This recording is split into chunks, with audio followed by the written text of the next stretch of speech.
One. Hi guys, Fernandes, Lembo on the grid. You know, John, every week we're at a different sport. Really, we should be at the net this week. We should be, or on the clay, or on the clay, whatever they play on. Within the baseline. Because this within week, the baseline, I like that. This week the sport du jour is tennis. It is. We got regional finals coming up tomorrow. We'll both be there. Mm-hmm. 4 boys teams, 3 girls teams. Let's look back at the regional semifinal game. Right. I was at Riverview. They beat Tampa Plant. Boys and girls. Pretty easily, boys. Okay. You know, Holly Holton's team's been there. She's been there 7 years. 6 times they made the state tournament as a team. Yeah. And the one year the team didn't make it, she had an individual make it. So they won pretty easily. They face Steinbrenner 4x4 tomorrow. Mm-hmm. And very lucky situation there. Holly's a great coach. She gets a freshman, a guy named Charlie Petrino, comes in, becomes number 4 player. Gets a guy named Finn Anderson, a transfer from Wyoming. Right, yeah. He steps in at 2. Mm-hmm. Suddenly, a fortified team is even more so. Right. And they have Antoine Sanchez in the top spot, one of the best in the state. Great, and a great duo, him and Anderson. Yes. So they play tomorrow. You were at a match where only one of the boys and girls are advancing in one of the schools, ODA. What happened there? Well, the boys beat Seacrest Country Day in about 25 minutes. They lost 4 games. Right. The girls won 5-2. They had to play about 3.5 hours, 3 hours. But they came through at number 2 doubles, clinch it for them. It was 3-2. Madison Reese, a big win at number 3 singles. Then she teamed with Paula Clark for a big win at number 2 doubles. Interesting. Dick Vitale was there. Okay. Because his grandsons, Connor and Jake Krug, play on the boys' team, and his granddaughter, Sydney Sforzo, plays in the girls' team. And he flew in at 5 in the morning. He did the men's final in Houston for ESPN International. So he was there. He was tired, but he was there. Good grandpa. He's amazing. Yeah. If you ever watch Dick Vitale, just getting off the subject, he's on, but once the lights go off, I mean, he just basically is exhausted. Yeah, and he was a grandfather. He stayed there the whole time. He cheering his kids on. I think he took a picture with the Country Day players. Right. It's not every. I mean, we're used to seeing Dick Vitale around, but not every day. Other people see him. So it was a pretty cool thing. They both teams for ODA go to Community School in Naples on Thursday. So it's a bit of a trek, but I'm sure they're happy to make that because it means they're still playing. Riverview, the boys stay home at the Bath and Racquet Club, and I asked Coach Holtland after the match, and I'll throw it to you. Is having a tennis match at your own place an advantage? There's no fans going to cheer you on but does the surface make a difference? You're used to the surface. Is there a home court advantage in tennis, you think? I think more than anything else, anytime you don't have to get in a bus and travel is an advantage.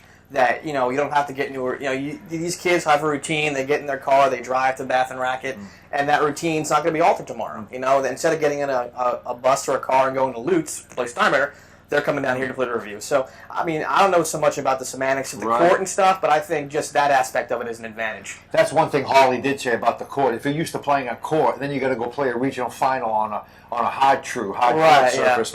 Maybe you're not used to that. That could do it too. So good luck to all the local teams. Right. You did a story, very nice story on Jake Westbury. What you don't really see nowadays, a 3-sport athlete in the age of specialization. Usually it's one sport. Talk about this kid. His uncle is B.J. Ivy. Yeah, senior at St. Stephen's. He plays football, basketball, baseball. And it's funny, of those 3, football is a sport he got into last. Right. Todd Cornetti, the coach, saw him in the gym and said, hey, why don't you come out and play football? And that's the sport he wants to play in college. And I asked him, and he's going to miss it in college. He's going to miss playing 3 sports. But he enjoyed it. He enjoyed playing basketball, enjoyed playing baseball. And in the story, too, he mentioned how those sports made him better for football. Sure. Baseball sharpened the hand-eye coordination. Football, basketball made his footwork better. So he loved it. He loved playing all 3. He was good at all 3. 1,000-point scorer in basketball. All-state player in football. He's batting around 300, 315 for the baseball team. He was in the home run derby. So, yeah. Wish there were more guys who play, and girls, for that matter, who played more than one sport. It's kind of cool to see these kids in different seasons. I've talked to a lot of coaches, old school coaches, and they say, I don't know why these kids don't want to play a different sport. Because like you say, it hones your ability in different sports. People think if you play baseball 12 months a year, that's going to make you a better baseball player. If you play a little basketball and football, different athleticism. Also, too, I think it alleviates burnout. You mentioned Antoine Sanchez, the player for Riverview, that started him a couple weeks ago. He said for tennis, he'll take a week off sometimes if he feels too mentally or physically exhausted. So I think if you're doing the same thing 12 months a year, you might get sick of it, and this sport that you love that was fun now becomes almost like a job. And it's funny, I talked to a lot of new school coaches, I think they want to see their kids do more than one thing. They want to see their kids, first off, it keeps them not out of trouble, but it keeps them at least in athletics, and so So hopefully maybe we get back to that where there's multi-sport athletes in both boys and girls. And I'm not going to rail on the parents, but usually parents have such a say in their kids' lives, athletic lives. I'm just wondering if the parents are pushing them to play. Or maybe all these different, Or maybe some wrong coaches in their ear or something like that. You never know. But great story, and looks like a great kid. He's a good kid. Going forward. Yeah. We got to give a shout out weightlifting team, Lemon Bay 1A Region 8. They went 40-2 last year. Graduated a lot of weightlifters. Right. Thought it was going to be a down year. Here they are, the regional champ. Yeah, Coach Southwood doing a great job out there, Lemon Bay, and it's good because that's become kind of like a sport in a sense. It's not just we lift to get ready for football. Now it's like, hey, I'm on a weightlifting team. Sure. In fact, Jared Connor for Lemon Bay, he's the only one of the area kids in 1A and 2A that's he had the highest qualifying lift for his weight class, 219. So he right now, I guess you call him the top seed for 1A and 219. So if he lifts what he did at regional at state, he might come home with a medal. We also have 10 other lifters from Manatee, Charlotte, Sarasota, Port Charlotte, and Venice getting at-large bids. Right. You think kids are finally, well, it's been around for a while, that you can get a scholarship on weightlifting and you can really go places if you really commit I don't know if yourself to you the can get a sport. scholarship, but I think it makes you a better athlete. It keeps you healthy. It's not just you're bulking up and being a big. I think it keeps you keeps you strong, keeps you fit. It gets you better for the other sports, but also it's a fun sport in itself. It's competitive. I don't know how many meets you've been to, but it's fun. The kids going for a big lift. This whole team screaming. Sure, along. oh, yeah. Even sometimes other kids from other teams are screaming at a kid on his going for a state record or something like that. So it is a good community, familiar atmosphere too. It's a pretty cool sport. It is, and like you said, some weightlifters have played other sports and benefited of it for their weightlifting. You got it. Anyway, we always give a shout out to the athlete of the week, Alexi Albero, Sarasota pitcher.